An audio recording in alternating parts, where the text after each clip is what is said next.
It's good to be back with you again. Our reading today is from Exodus 17, verses 1 to 7. From the wilderness of Sin, the whole congregation of the Israelites journeyed by stages as the Lord commanded. They camped at Rephidim, but there was no water for the people to drink. The people quarreled with Moses and said, "Give us water to drink." And Moses said to them, "Why do you quarrel with me? Why do you test the Lord?"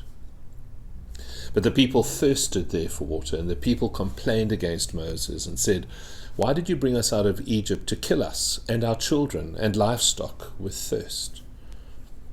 So Moses cried out to the Lord, "What shall I do with this people? They are almost ready to stone me." And the Lord said to Moses, "Go on ahead of the people and take some of the elders of Israel with you. Take in your hand the staff with which you struck the Nile, and go. I will be standing there in front of you on the rock at Horeb. Strike the rock, and water will come out of it so that the people may drink." Moses did so in the sight of the elders of Israel. He called the place Massah and Meribah, because the Israelites quarreled and tested the Lord, saying, "Is the Lord among us or not?" Water. It's a big deal. In the place where I live, we are running out of it rapidly.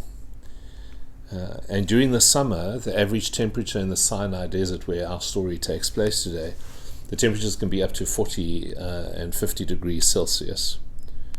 And so if you're active in any way in that kind of environment without water, you could die in as little as 7 hours. And if you manage to find shade and be at rest, perhaps you could stretch that to 24 hours or a little more. So in our reading today, when the Israelites complain, we need to be clear that their complaint is a real issue. These are not idle complaints. This is not a gripe session, as many of us are prone to do in life. These people are genuinely worried. They have cause, they have ground for their concern. If they don't get water soon, they will die. Of course, there is a kind of complaining in the world, which all of us know, which is just a constant moaning about the way life is. It's people who think of the glass being half empty. It's Eeyore. It's when someone says to you, "Good morning," and the response is, "What's so good about it? The world is going to hell in a handbasket." But that's not what the Israelites are doing here. If they don't get water soon, they will die. So Port Elizabeth, a little while back, large parts of the city was without water for about a week.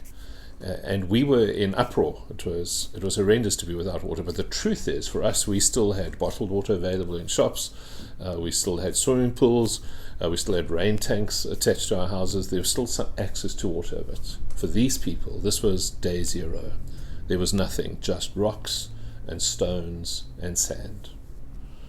And in their anxiety, in their understandable anxiety, these people become quarrelsome with Moses. They become testy. They're argumentative. They're worried. And so Moses replies to them saying something like, "So what do you want me to do about it?" And he goes on to say, and by the way, why aren't you trusting God in this moment? Why are you testing God in this moment? And as we all know, religious language is seldom helpful when people are in real need. People don't need platitudes in a moment of crisis. And the book of James reminds us, for example, that to say to someone, "God bless you, go in peace," isn't going to feed a hungry person. In the same way, to say to someone, "Don't test the Lord," it's not going to hydrate their body. It's not going to calm a thirsty person's fears. So the people complain some more. In fact, I think Moses' response almost provokes them. They become angry now. Now they're ready to kill Moses because their deepest fears become projected onto their leader. They're effectively saying, "We're afraid of dying, and in our fear of dying, we want to kill you." And so Moses turns to the Lord, and he asks what I think is this beautiful question. He says, "What must I do with this people? What must I do?" It's a beautiful question. It's actually a faith-filled question. Because in the desert, Moses has already learned a few lessons. This wasn't the first time in this whole journey in the wilderness, in the desert, that the Israelites had been without water. Just a little time before this event, they had been at a place called Marah, and the only water they could find there was bitter water, undrinkable water, and God turned that water into sweet water. So Moses already knows, and in fact the Israelite people also already know, but they know that God has fed them with manna. They know that he's turned bitter water sweet.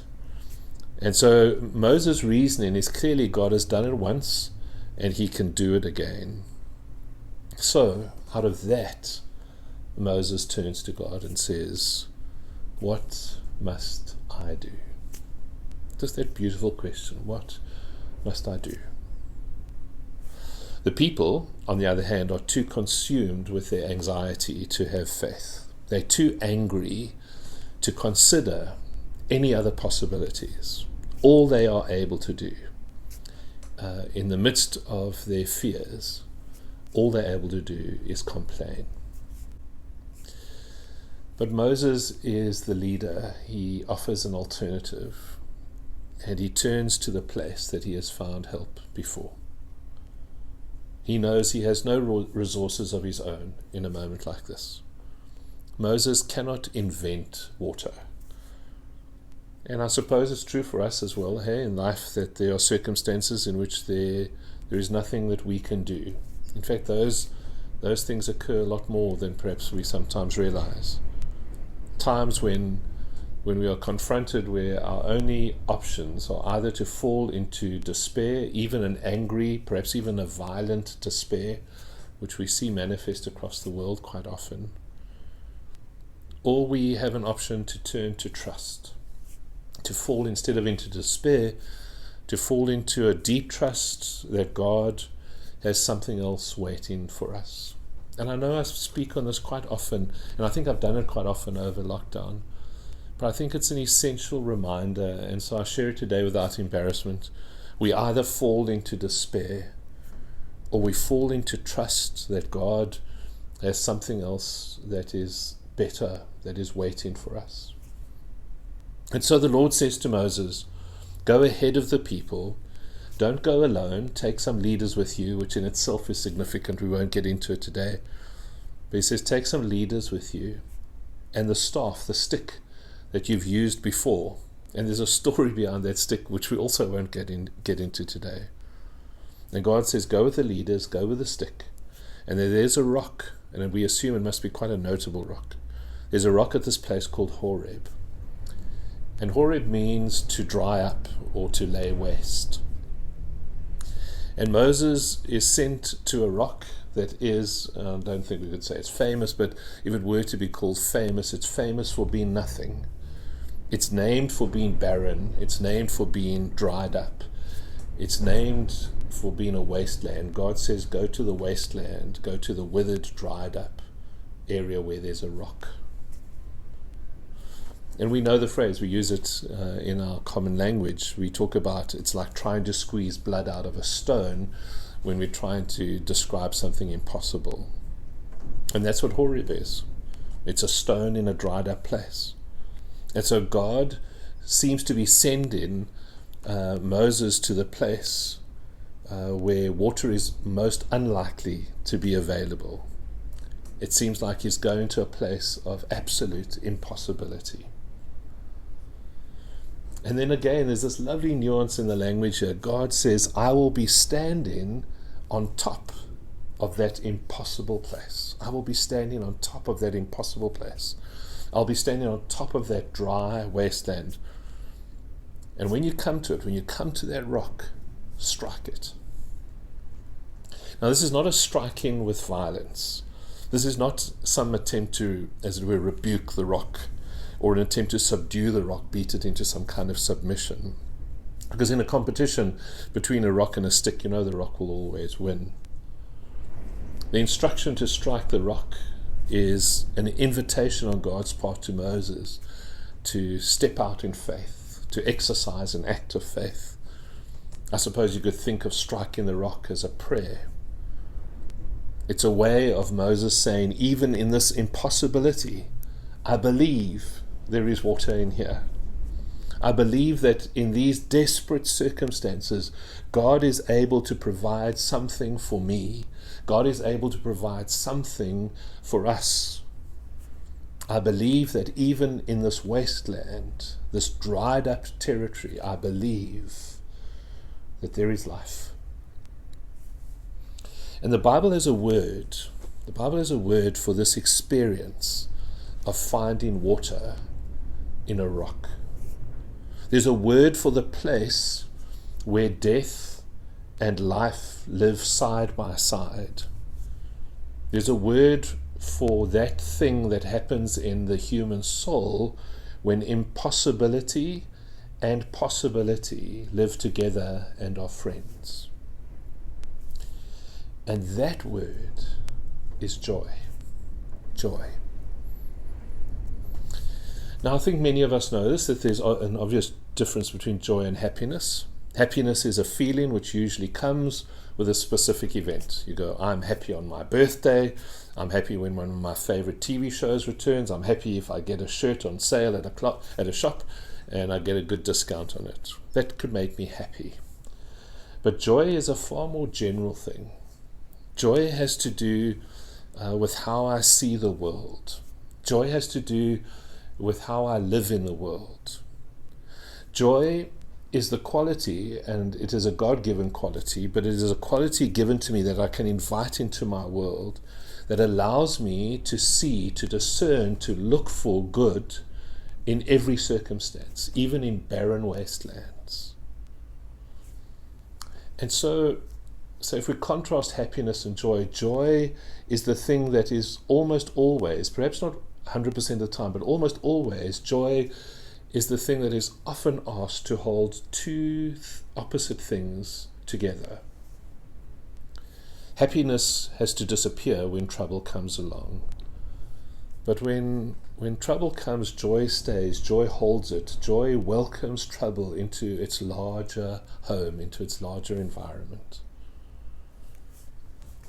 I think the best illustration for me of this, of what I'm trying to say, is a funeral. And I recognize it can't and doesn't happen at every funeral, but it happens at quite a lot. And it's a beautiful thing to see. You will know what it is like. You have attended funerals, I'm sure, where you will see deep tears and heartbreaking, devastating sadness on the part of the family. If the death has been particularly tragic, there can be just a deeply broken heart. And yet at the same time, in the kind of funeral I'm describing, the room can be filled with gratitude and laughter and praise and love and deep connections and even hope. And these two things live next to each other, this devastating sadness and the sense of gratitude and hope and love. And I think the definition for that is joy. It's rock and water. It's death and life, all held together at once. Two opposite things living side by side, and side by side, not uncomfortably. This is not an oil and water circumstance. This is almost as if, and I wish we could go down this road a little more, it's almost as if these two things need each other. It's almost like they belong together. It's the chemistry of these two things that produces this extraordinary, this deep sense of contentment, of joy. I think many of us in life, I count myself in them, many of us in life miss the opportunity for joy because we have the wrong expectations of what life should be like. We think we know what goodness in life ought to look like, and we want everything, understandably, we want everything to go smoothly, we want everything to go our way, we want life to be simple. And it isn't.